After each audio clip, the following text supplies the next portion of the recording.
a bad experience at the doctor's office?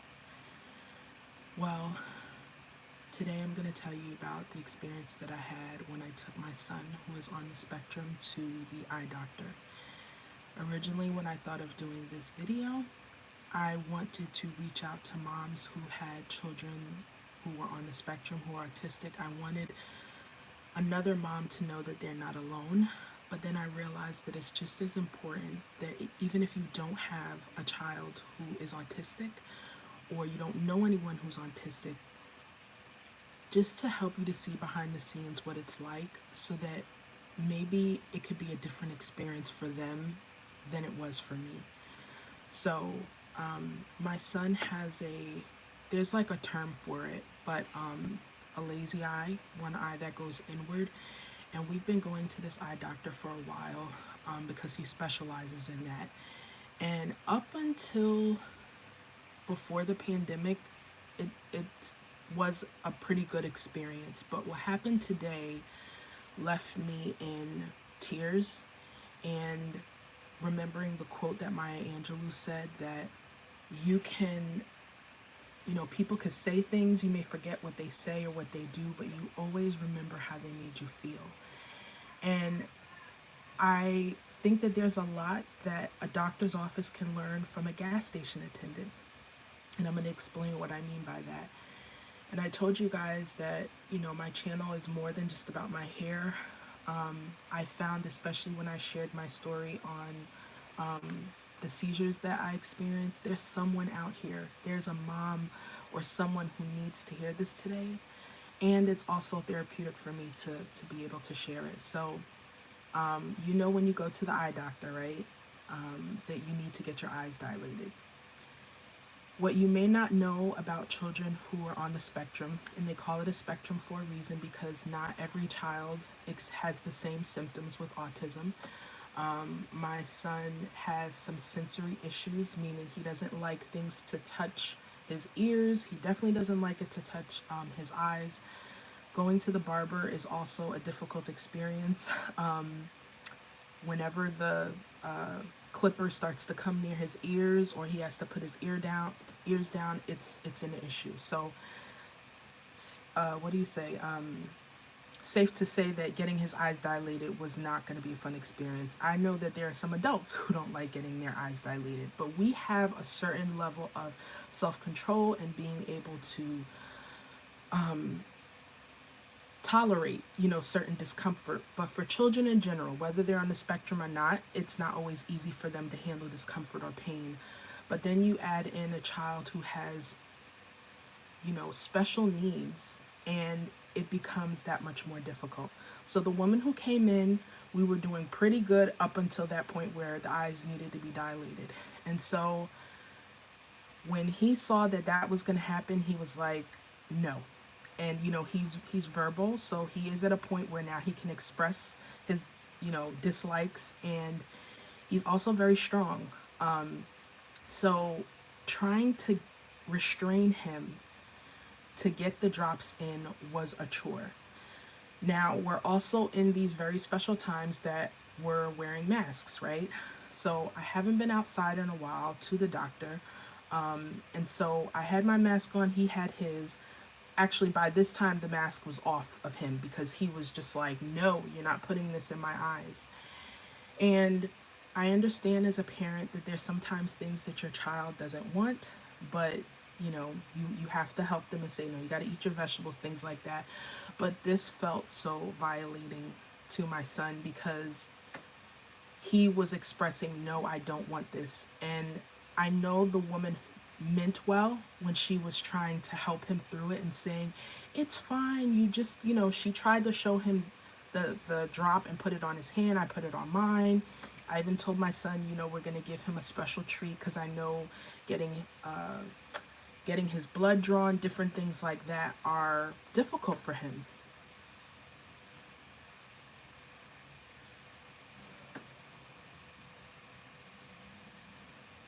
And I'm making sure to make this video today while my emotions are fresh, to help you to understand, maybe you don't have a child on the spectrum. Maybe you're an adult and going to the doctor is an anxious experience for you. Maybe since everything happened with the world and the way things are, you feel that much more nervous going to the doctor. And I, as his mom, am trying to advocate for his needs because he's not always able to do that. Even though, let me tell you, he definitely advocated for saying no, he didn't want the eyes dilated. But it became at least like a 10-minute struggle of getting him to stay still so that we could get the eye dilated, get the drops in the eyes. And his eyes were closed so shut. So the woman with the drops, is like putting her fingers in his eye to like press it to get open to put the drops in there.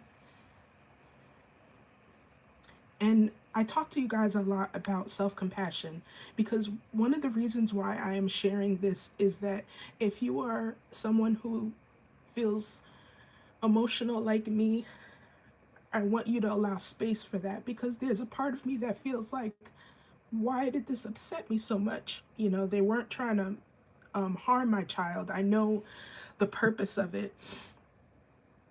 But when someone has special needs, it's just hard living in a world that doesn't accommodate for that. And so we got the first bottle of drops in for him, but then there was a second bottle. And I just kept looking. I'm out of breath because we're trying to wrestle this strong 6-year-old. And she was being respectful, like, is it okay if I touch him? And she wasn't being forceful in that way, but like you could tell the job was they have other patients that they have to deal with. So let's get these drops in here and let's get it going. So I felt this rush, and my son is just like looking at me like, why? Why are you doing this? And that just tore at my heart. And so I'm sitting there and we managed to get the second drops in there. He could keep his eyes closed. And I'm looking at her like, well, how can we keep the eyes closed and the drops get in there? So he's laying back and I'm trying to do this, like, sit him in front of me so I could put his arms like this. But when I tell you his arms were all over the place and he's just like, no, emphatically, no, I don't want this.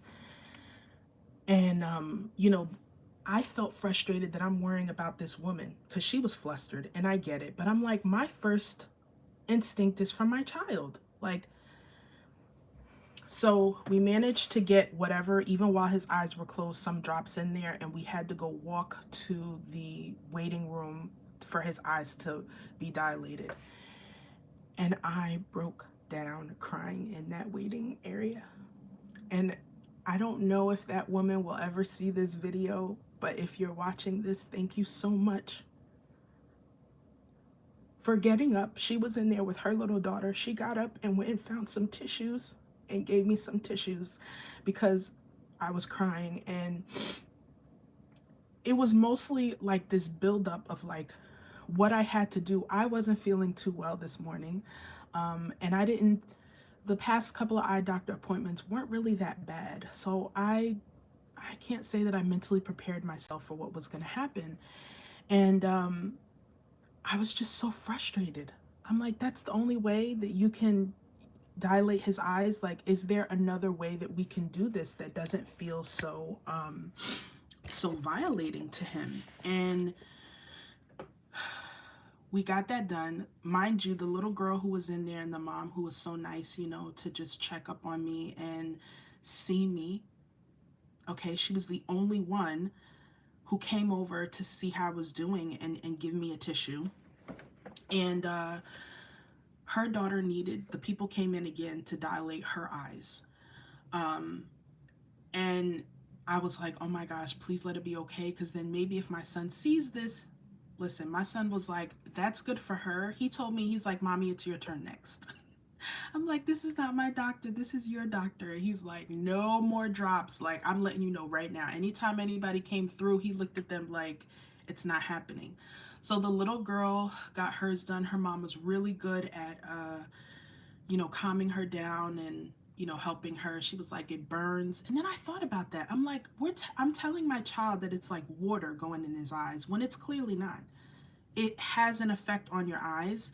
And so when you have a very sensitive nervous system, or you have sensory needs, and you have someone telling you it's just water, it's fine, right? I think that was what was the most frustrating for me, because I was like, okay, you have this situation where clearly one person isn't right, and you have the other person telling you you shouldn't feel that way. Like, it wasn't that big of a deal, right?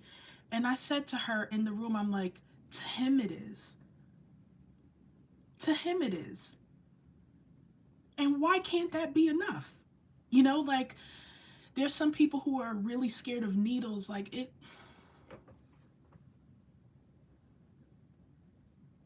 I was so upset. I was so upset. And the woman was very nice to tell me too that she works in a group home, and she knows some places that can specialize for children with his needs. Now, mind you, this is something I know that I have to have realistic expectations about. Every place I go, and everyone who doesn't have a child with autism isn't going to understand. I, I can accept that. However, there is the common decency of seeing people when they're in pain and validating their pain. That's the part that I have a hard time with. And I thought, maybe that's too much to ask, right? So when the woman came back to check my son's eyes, I was like, please let them have dilated, because I was already texting my husband saying, if they didn't dilate, we're going to try this another time. Like, I didn't have myself the capacity to go through that again. Now, mind you, when we were in the waiting room, the doctor who was going to see my son came by to see the other little girl. And I could sense on his face he was annoyed, like, like, is she ready? Like, what's going on? And that annoyed me. That bothered me. I know they have a job to do. I know they're going through a lot, but another thing that I'm giving myself permission to do is just focus on my son and myself. We're the customers, we're the patients. I do this a lot in my own personal life, worrying about how everybody else is feeling and making sure they're okay. And it's like, who's doing that for us? So thankfully, she checked his eye. It worked, because my son was like, no more drops. And like, he was advocating for himself for sure. So we came back in the room. I'm sitting right here. The desk that the doctor is at is like maybe like arm's length. We're very close. And he comes in, and I know that this is something that's not unheard of or something that I can't expect, because I've been to other doctors' offices with my son, and they call me mom. They don't call me by my first name. They're, hi mom, how are you? Just common bedside manner, just common decency. And so he just goes and looks at my son's eyes. One, two, three. He talks to the assistant who writes the prescription, and then that's it. And I'm like, he's like, okay, see you in 6 months. And I'm like, okay, well, is his eyes okay? Like, can we get a recap of what happened here? And he's looking at me like, yeah, his eyes are fine. And I was just like, okay, so there are many times when you are with your child that you want, like, you just want someone to see what you're going through. I'm going to get to your comment in just a second. Thank you so much for leaving that. Um, but just between having to force him to get his eyes dilated, and this is why sometimes people grow up with some of these fears, because it's a traumatizing thing to them. Um, and like I said, it's not that the woman didn't try, but it just frustrated me when she just was kind of making it like it's not a big deal.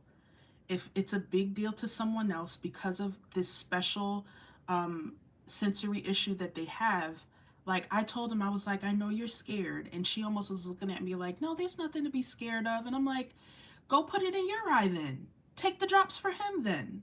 Like, these are things that can be so draining emotionally. And I also want to address those of you who have seizures, because I almost had one while they were putting in the drops, because I couldn't really breathe. I was hyperventilating because I'm trying to move around with him, and then I'm trying to contain myself. And then crying in the other room, and just everything. I've been noticing since I had my son my own sensory issues that I may have when I feel overstimulated. And so if you are someone who experiences seizures and you are a parent, or like just understanding your triggers, I'm so thankful that my husband was there to be able to drive home. I definitely couldn't drive, and I'm gonna mention to you how the seizures come in a little bit. So if that wasn't enough, the doctor basically just saying he's fine, we'll see you in 6 months. And in my mind, I'm just like, this is just like, you pay all this money for them to spend like 2 minutes in the room with you. Like, all I need is for you to acknowledge me and let me know what's going on. So we get to the front desk, and the person who was in the room, he's talking to the person. I'm going to show you exactly how he did it. Um, I don't have paper here, but like, imagine this is the prescription. And so you have the people in the front desk, and he's just like, yeah, da, da, da, da, and then he just hands it. And I'm just looking at him like, okay, you trying to give that to me? Like, could you look at me and say, here's your prescription for your son, ma'am? I was I was starting to get real hot. And then and he was like, no, that's not all there is. And then the woman in the front desk was like, I'm making the appointment. And I'm like, just breathing. I left out of there, and this is when I started to feel myself disassociating, or like kind of like checking out, because I'm like, okay, you can't have a breakdown here. My son and my husband went to the bathroom, and I went to the car, and I stood out near the car because I didn't have the keys, and I was just standing there zoning out, because I was just like, it was starting to become a lot, like, my emotions. And so I was just like, it was a dead stare, and then tears, and just like, then I wasn't able to talk. And that's something that happens during my seizure sometimes. um my husband was trying to, of course, figure out what was going on, what happened, and I couldn't talk to him yet. I had to like sit and have a minute. But I literally felt like I was going deeper and deeper inside. And this is when it really kicked it for me. We stopped at a gas station to get some gas. And the gas station attendant, my husband opened the window. Usually when we get gas, the gas station attendant is like, what's your zip code? Which one do you want? Regular, super, whatever. But my husband put down the window, and the man was like, how you doing today, sir? What would you like? And I started crying, because it was unexpected. And even my husband said it. By that time, I still hadn't talked to him about what happened, but for some reason, after we had that experience with the gas station attendant, I started crying, and that allowed me to like explain to him what happened. And he took the gas, and then even when he was done, all right, sir, have a nice day. Have a nice day. Like, he acknowledged him. I know that there's a lot of transactional stuff going on. There was a lot of people at the gas station too. So like, just the extra 2 seconds it took to say hi, how are you, and just be mannerly. And that validated for me that that's all I was asking for. I know when you're at the doctor's office, there's certain, I know I could expect some of the things that went down to happen. But just like, whew, I know that was rough for you. Thank you so much, for being patient, or just like, acknowledge what just happened here. Do not ignore me. And then I just sat there for a minute, and I was just like, this happened to me a while ago, myself personally, at a rheumatologist office. And I cried in that office. And I gave that doctor a piece of my mind. But if you're a mom, when somebody, with your children, how protective you feel. And like I said, I know the woman was not trying to harm him, but she didn't understand what was going on with him, and that was a big deal for him. And so I just wanted to come on here. If you're a parent, like, if there's someone that you see, a little kid that's clapping, and because my son was doing that in the emergency room too. Emergency room, oh my goodness, in the doctor's office. It's one of his stims, things that he does to, help him feel regulated. It's not regulating to me or other people around him, but a lot of times what my day consists of is modifying myself or my surroundings to help accommodate my child. And it's exhausting. And thankfully, my child's fine. Like, he cried, went through all of that. He's got his toy. He's watching, TV right now. He's good. But for me, like, I feel like I absorbed that experience. And I know that I also have to do some processing and like work through that. But I just wanted to come on here and just say what that was like for me. Um, I I had a live event that I went to yesterday with my business coach, and something that they said during that event stuck to me because that's one of the reasons why I made my gray hair page. There are many women out there who are sharing their journey with gray hair, and it was inspiring to me, but I didn't see many my age or women of color talking about it at that time. And so I was like, let me share my story. And that helps so that you can feel like, oh, that person represents me, you know? Um, and so I said, so during the event, the person was giving tips on SEO, being able to get your content out there and seen. And someone had asked, well, what if what you put out there not a lot of people are searching for? And she was like, remember, there's always a beginning where you may be looking for something online, something very specific, and it's not there. Like gray natural hair. Maybe you find things out there about gray hair, but it's not your texture of hair. So, one of the things that makes me feel so great, I know my texture of hair doesn't represent all gray natural hair, but what it does do is help someone feel like, well, this product is not on, it matches, they feel represented. That's basically what I'm trying to say. So, I want to put down on here an experience of going to the doctor. So, if another mom who has a child with autism experiences that, they know that they're not alone. And like I said, if you don't have a child who has autism, something as simple as what that woman did. She got a tissue from the tissue box and she saw me and she acknowledged me and acknowledged what was going on. And just even as a doctor, like understanding that your patients, like it's not that we decided to come in and make your job hard today. We didn't. So sometimes I feel like that's missing in the doctor's office. Like you have people who are dealing with, it's not just for a checkup. You have people who are dealing with specific things coming to you. And if you learn to treat them like a human being, how much better will that experience be? I realize that it's not just as far as diagnosing my son with his eyes and his eyes being okay, I have no complaints. But tell me in the comments if you have somewhere that you've gone to and you got terrible customer service, like that's it for you. You're like, I'm not gonna go through this again. Like that affects the experience.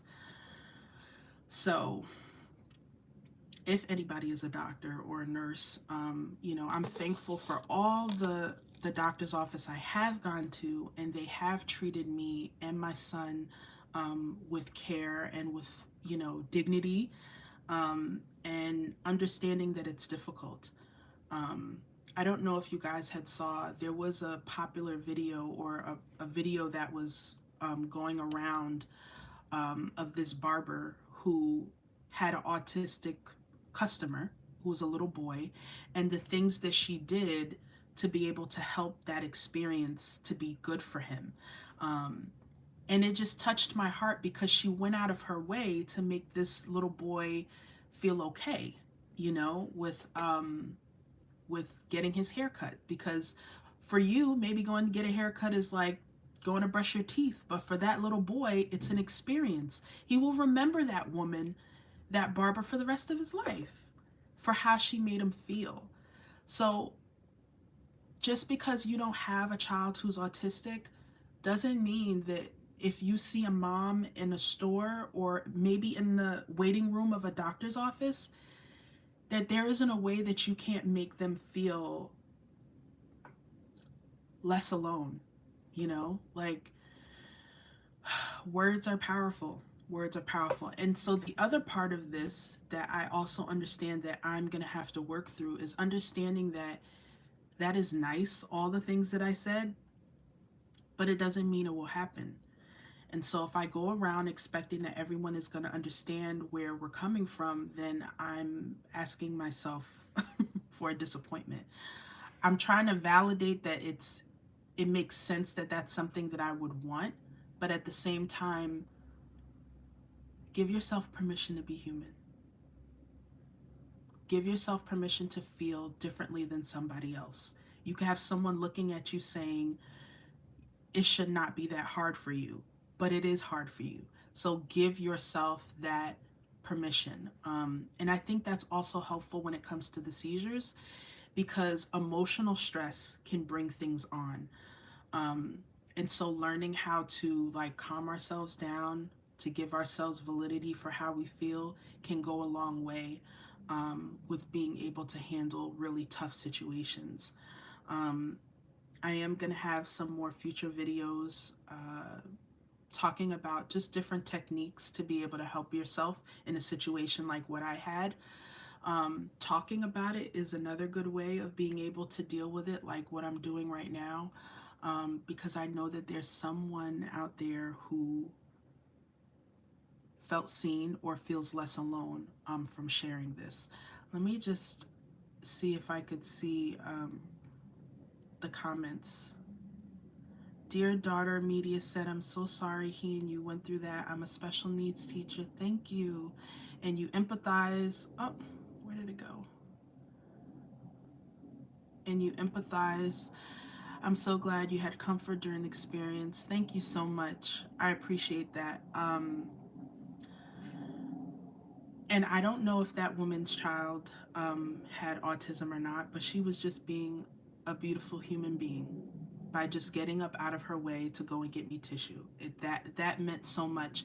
And that gas station attendant doesn't know what he did either, by just saying, hello, how are you? So we all are going through many different things during this time, and it's important to be able to just be kind, right? Like they say, you don't know what people are going through behind the scenes. Try and be kind. And if you can't, like our girl Tabitha Brown says, if you can't be nice, then just like keep it moving. Don't go and ruin someone else's day because you're not having a good day. Um, so I just wanted to come on here and let other autistic parents who have autistic children know that they're not alone. You are allowed to be human, to feel frustrated, to feel overwhelmed, and have anxiety about this. Um, and at the same time, also know that we don't have to be going through the exact same thing to be kind to one another, for sure. So I thank you guys for listening to me. Um, and you could let me know in the comments if you're a parent with a child with autism, and even if you're not, similar to the beautiful, what was her name, Dear Daughter Media, just that comment was so kind of you, and I really appreciate that, because maybe you're a special needs teacher, or you know others who, thank you, Sheila. What does it take to just see people and say, I see you? And like, that must have been hard for you. Maybe another thing I'm trying to keep in mind is sometimes some people don't know. Like, they don't have the tools of how to treat people. Like, are you okay? That must be hard. You know, you don't have to invalidate other people and say, like, what's the big deal? Is it that serious? And what's so interesting, guys, is it wasn't even that they said the wrong thing, they didn't say enough. It was very silent and very like, hello, did you acknowledge that the person's parent, that the patient's parent is in the room? Well, thank you so much for coming by. You know, have a nice day, something. It's just see you in 6 months. See you in 6 months. 5 words I got from you. Was everything okay? I saw that the dilating was difficult. So sorry about that. I know it's not his fault, but like, and if there's anybody who knows of different, that's going to be my next research, looking for a doctor who understands a little bit more, or like what other alternatives there are. And these are the things that I also try and realize. I'm so tired lately. And it's a different kind of tired. It's not just physical because of my own conditions. It's this emotional tiredness. And I wanted to make sure I came on here and shared this with you guys because yes, you see me come on here and do, my hair and tell you about different things, but I know I have a life other than that, but I'm giving you a peek into it. This is something that I have to deal with. One of the reasons why I'm glad that I homeschool, because that was a whole nother experience that I had in school with people who are supposed to be trained to take care of my child, but um it's tiring. And so I'm giving myself permission to not be on all the time. Like, perfect example, we went to the gas station because if your car runs out of gas, can it still run? No. But why is it that, I'm not even going to talk about men right now, but why do we as women, like, we do not want to rest? Do not want to rest, or like something's wrong if you're resting, or that has been, and I'm saying this in general, but this is something I struggle with. It is because I'm feeling like I need more rest than usual. But then I have to remind myself, especially because I'm homeschooling, and especially because every day I am doing my best to accommodate and do things for my child to help him to learn, that may not leave much for me. And that's what my season is right now, and that's okay. Um, but when you are trying to do all the things and think that you're going to be able to keep up,